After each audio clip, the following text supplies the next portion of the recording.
Our next question, Mr. Hestron. Most criminal cases end in plea bargains. What factors should the prosecution consider when negotiating a plea bargain? It's a great question. It's true, most of our cases end in plea bargains. Currently, about 96% of our cases end in plea bargains. And that number has stayed constant over the years. The factors that a DA should consider, and a deputy DA should consider, are the seriousness of the crime, the effect on the victims. We always have to remember in law and in prosecution that these aren't just cases, these aren't just facts on a page. These are real people's lives. And those are the factors we have to consider most. We have to consider fairness and justice to the defendant as well. You know, not every case is the same. Every case deserves our attention with the facts and the details. You know, what makes a prosecutor is sitting with a family, understanding what a crime does to a community, to a family, and then being tough, but also being compassionate.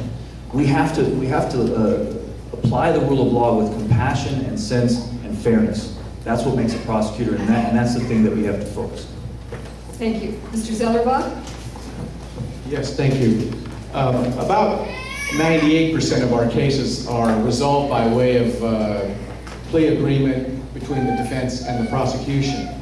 So how we approach that task is extremely important. Obviously, we want to look at the facts and circumstances surrounding the crime itself. We want to talk to the victim and the victim's family.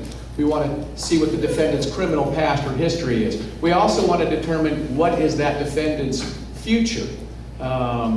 What does that defendant need to be successful?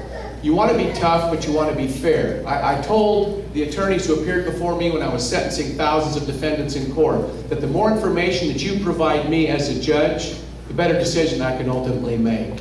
So the more information, hopefully the better decision. But again, plea agreements are a necessary product of what we do. And it's important that you look at both sides, you evaluate all the facts and circumstances. Each case and each defendant are unique, and they should be approached in that manner. Thank you. Mr. Hestron? Thank you.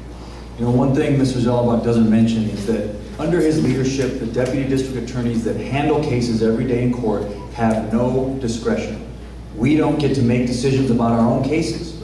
We're the ones that work them up. We're the ones that talk to the witnesses and talk to the victims, and we get almost no input except talking to our manager. But we should be allowed, the deputy district attorneys should be allowed to make decisions in the courtroom in real time when justice is happening. We shouldn't have to continue cases to go get permission for routine decisions.